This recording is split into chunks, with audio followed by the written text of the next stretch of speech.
How's it going, everyone? It is Andre Williams, and over here we talk stocks and we focus on one thing. Always protect your profits. And today we're going to be talking about CEI Camber Energy, which was down just over 2% on the day. So many people have been saying, hey, we need to get an update on this stock. I bought in the 80-cent range, and I was like, wait a second. What did I say? There is no reason why you should be buying in the 80-cent range. When it gets into the 70s, it is a lot more attractive. But I do understand you want to play off of those levels, but it has consistently been doing the same thing over and over again. And with the moving averages trading as tight as it is, aside from the 200-day, I want to make sure you guys are prepared, so I won't waste any more time. Let's jump into the agenda. If you're new to this channel, I just want to let you know we have timestamps down below inside the description. But if you're a shareholder, you're thinking about taking a position, I highly suggest you watch this full entire video. So the first thing we're going to go over is a technical analysis. We're going to be taking a look at the overall price action. We want to know support. We want to know resistance. We want to know what it looks like in the bearish case scenario and as well as in the bullish case scenario. And then we're going to go on Fintel, taking a look at the recent institutional ownership and short interest information. The reason why this is important because it does have an impact on the way the stock performs. And then we're going to be taking a look at the order flow distribution. We want to know the buying and the selling behavior on the retail side and as well as on the institutional side. And then when all of that is done, we'll be going into the final thoughts and as well as some more details. So let's get to it. So we're going to do a technical analysis for CEI Camber Energy. Let's see how it performed on the day. So it ended up closing at 80 cents, being down 2.23%. On the low, it tested 77 cents, and then on the high, testing 83 cents. Taking a look at the volume stats on the day, you can see we traded at 21.92 million shares, and the average volume over 10 trading days is at 55.793 million shares. So we did have below average volume on the day, and we also seen a pullback in the stock. Now, when we take a look at our chart, which is a daily chart, you can see from the RSI down below, it is at 47.30. And then when we take a look at our moving averages here on the chart, we are below the 200-day. We're also below the 21-day EMA, also below the 50-day, but we are above the 100-day. So taking into consideration this price action, we have been trading very tightly within this range. If you guys remember what I was talking about in my previous video. So we ended up seeing a low of 77 cents. So going into tomorrow, we want to see if 77 cents could hold, and let's see if Camber can break down all the way to 70 cents. And this is where you're going to want to see some support holding up. If it doesn't hold up at 70 cents, then we want to see if support can start kicking in right here around 67 cents. And if 67 cents does break, then the next area of support to keep an eye on will be right here around 63 cents. And again, if you guys remember what I said, if it breaks below 67 cents, it won't be looking as bullish. So just make sure that you're keeping a note of that.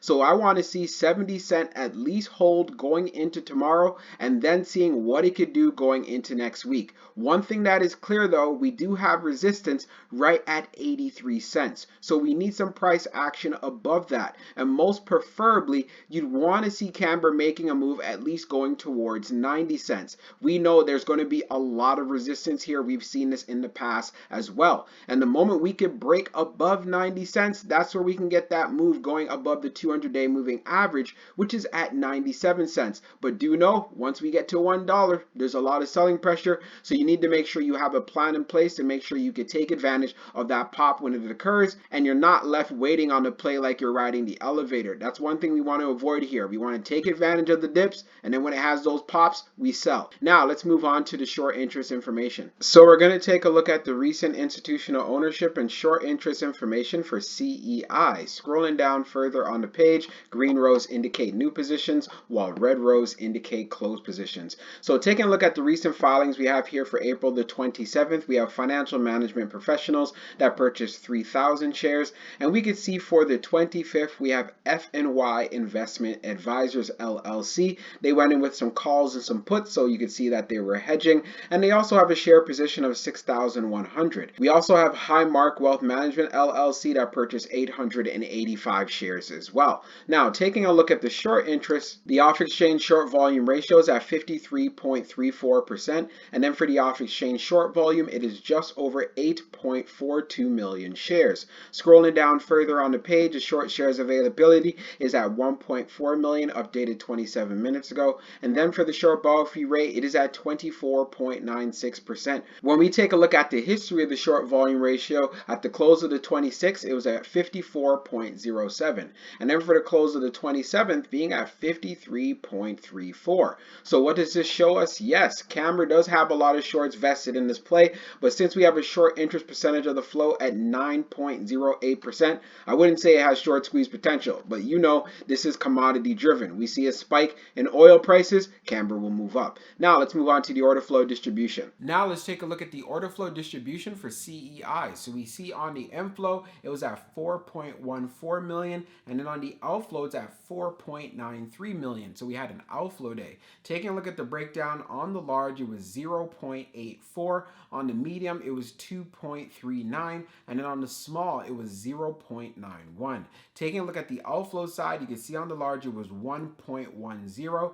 On the medium, it is 2.71. And then on the small, it is 1.12. Taking a look at the large scale orders in the last 5 days, you could see for today, April the 28th, we ended up having an outflow of just over 259,000. I should just say just under 260,000. And for the past 5 trading days, they've all been outflow days. Analyzing the numbers even further for the small scale orders that tend to represent the retail side, we had more selling than we had buying. And then when we take a look at what happened on the medium, we had more selling than we had buying. And then when we take a look at the large, which represents whales, institutions, and funds, we had more selling than we had buying. And then when we take a look at the turnover ratio, it was at 6.16%. No surprises there for a volatile stock like CEI, but you know what? That is still fairly decent. I have been watching oil over some days, and yes, we haven't been seeing any strong spikes whatsoever, so it makes sense with the price action that we are seeing. So let's go into the final thoughts, and I'll go over some more details as well. So for my final thoughts for CEI Camber Energy, when it comes to the price action, I've said this in my previous videos, I don't see weakness in this play until it breaks below 67 cents. But I also expect for there to be some strength right at 70 cents. So just knowing this, I was saying if you get a position in the 70-cent range, you could sell in the 80s, you could sell in the 90s, or when it makes that pop to $1. So even though it was down on the day, you could have did that as far as buying into the mid 70s and then selling when it made that move into the 80s. I know this is more so a scalping strategy, but again, if you are going to be adding to your position or doing a swing trade, you want to do it in the low 70s and take advantage on that pop. We do know there's a lot of resistance right at that $1 level, and as well right now right at 90 cents. So we need to see Camber getting above 90 so it can make that pop to $1.